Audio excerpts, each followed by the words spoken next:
It was February 2nd, 2009, when the call came in.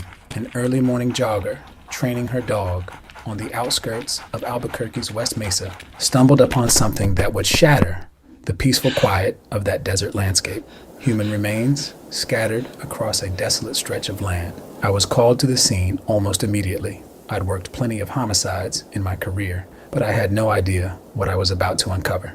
The city had seen its share of violence, but what we were about to walk into was beyond anything I had ever investigated.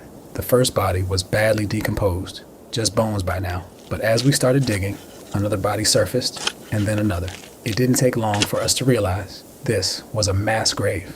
I looked around, the desert winds kicking up dust, and it hit me. This wasn't just a random crime scene. This was a hunting ground. The killer had left these women here, buried under the desert sand, forgotten by everyone except him. For weeks, the forensic teams worked tirelessly, unearthing more bodies, each more gruesome than the last. In the end, the remains of 11 women were found, all buried in shallow graves. All of them had been missing for years, their names long forgotten by the public, but not by their families. The first to be identified was Michelle Valdez, a young woman in her 20s. Her mother had filed a missing persons report back in 2005, but there had been no leads. Valdez, like many of the others, had lived on the margins of society.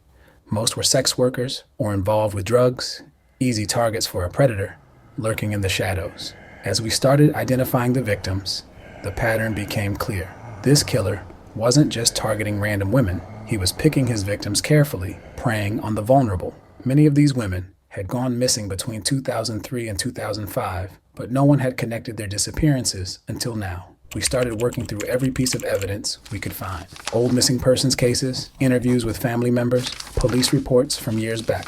I spent countless hours poring over files, trying to piece together a timeline, a motive, anything that could give us a lead. But the killer had been careful. There were no obvious connections, no clear suspects. The desert was vast, silent. As I stood on that barren stretch of land, I couldn't help but wonder how many other women were out there, buried beneath the sand. How many had been forgotten? How long had this monster been operating in plain sight? Days turned into weeks, and the media caught wind of what we were uncovering. The West Mesa Murders, they called it. A catchy name, as if it were just another crime story to sell papers. But for the families, it was a nightmare that refused to end.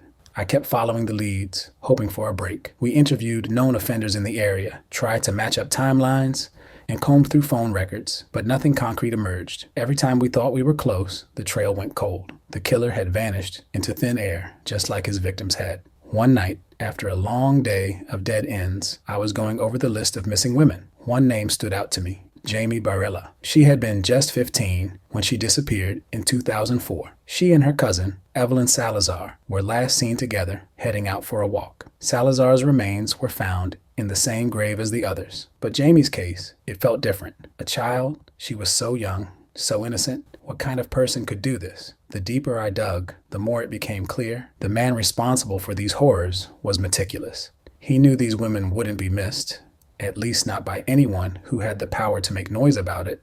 He preyed on their isolation, their desperation. By the end of 2009, the city of Albuquerque was gripped in fear. We'd identified all the victims, 11 women and one unborn child. The full names came to haunt my every thought. Monica Candelaria, Victoria Chavez, Virginia Cloven, Selenia Edwards, Doreen Marquez, Veronica Romero, Julie Nieto, Evelyn Salazar, and the others. Some were mothers, all were daughters. The case stagnated. The media attention faded, but I couldn't stop thinking about it. Every night, I lay awake, replaying the evidence in my mind. The man responsible for these killings had been out there for years, roaming the streets, taking lives. The question was, would he strike again?